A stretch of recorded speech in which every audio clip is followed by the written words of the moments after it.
Alright everybody, hello and welcome back to another severe storm thermal weather forecast. In this forecast, we have a lot to talk about, from heat to the potential for a tropical system on this video, so let's jump right in. First, taking a look at the 500 millibar height anomalies. We have a trough still sitting over the east coast with a ridge sitting over the west coast, and that's keeping the west coast warm and dry while the east coast cooler and a bit more unsettled. As we take this in towards Father's Day weekend, look at this trough settling in over the Pacific Northwest, as well as this ridge just dominating over half of the country, with the potential for upwards of 80 to 90 to 100 degrees temperatures as we head into Father's Day. As we head into next week, though, look at this. This trough will continue to build slowly but surely southeast, soon to be torn up by this ridge,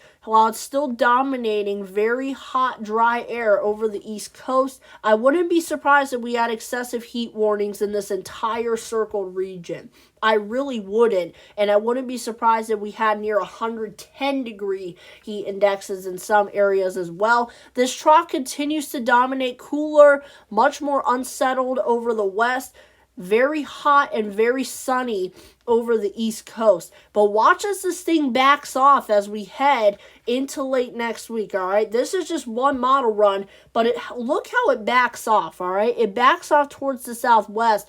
That would likely favor a northwest flow regime for those complexes of storms, otherwise called mesoscale convective systems or derechos. And here's a better look at the weather pattern in the upper levels of the atmosphere. Basically tells us what's going on.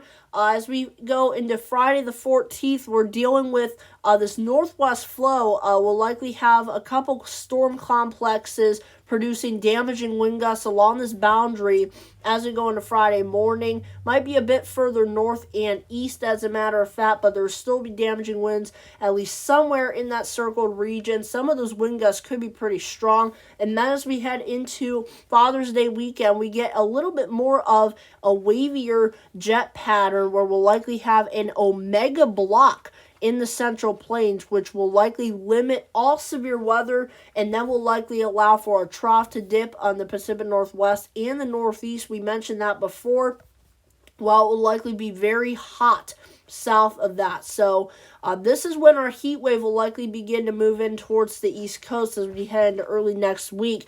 But look at the jet stream as we head into next week. I mentioned before that heat ridge is really going to be soaring northward, all right? So we'll likely have upwards again of 90 to 100 degree temperatures in portions of the East Coast and the eastern half of the country. Then as we take it in towards the late week, I told you that ridge will back off a little bit, and that will likely allow for that northwest flow to kick back in, and that will likely allow for those big storm complexes to return. I had to take a look at our surface temperatures, so let's take a peek at those as we head into the middle and late part of the week. We are dealing with widespread 70s and 80s and perhaps 90s across much of the country. And like I said, that will trug northeast very quickly as we head into the early part of next week. And look at these low temperatures, not getting out of the 70s. All right, so we will likely have a really warm and very muggy morning setting up for our Monday morning. If I circled you, you can rewind the video to see that. But as you can see, look at those daytime temperatures as we go into Monday afternoon. Look at these, upwards of 90 to 100 degree temperatures are not out of the question, and heat indexes of 105 degrees are not out of the question in these regions either. So I could expect some excessive heat alerts in any of those circled regions. And look at these low temperatures by the time we head into Tuesday morning, not getting out of the 80s for some. All right, most of you guys are not getting out of the 70s for low temperatures, but some of us are not getting out of the 80s. For example, that includes portions of these darker orange shades right here, like That includes the Central Plains, the Ohio Valley, the Great Lakes, as well as down here in Florida in the Gulf Coast. All right, granted, that is normal for the Gulf Coast, but for the Ohio Valley, low temperatures in the 80s, very, very abnormal, to say the least. And that definitely shows you that it's going to get hot as you go into the afternoon hours. And look at these triple digits in the Ohio Valley. Holy cow. It is going to be blistering hot across portions of this as the heat waves continues to move east. But like I said, it backs off just a little bit, with low temperatures still not getting out of the 80s across much of this region. That includes portions of the Great Lakes region. And look at these high temperatures, guys. By the time we go into Wednesday the 19th, we're still dealing with this expansive heat wave across the Central Plains, Ohio Valley, Southeast regions.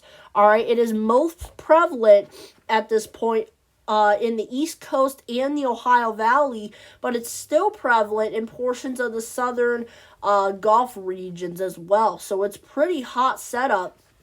And even as you take it in towards, like Thursday morning the 20th, high temperatures are still not getting out of the 70s in these entire regions.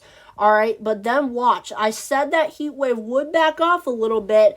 We will finally start to get some relief in our northern communities as we head into that time frame. And the last thing I wanted to show you before I hop off here is the tropical depressions across the country. And look at this. The National Hurricane Center has put a 20% chance of development across portions of the eastern United States. And we will likely have some sort of tropical depression. However, it seems like things will be steered away, not towards, away from the U.S. So that's good news, but we can't jinx it. So let's keep it at a minimum. Alright, that brings an end to our weather forecasting video today. Hope you guys enjoyed, and make sure you hit that notification bell so you don't miss any important updates from me or any other forecasters. And make sure you like and subscribe if you've not already. Have a great rest of your day, everybody.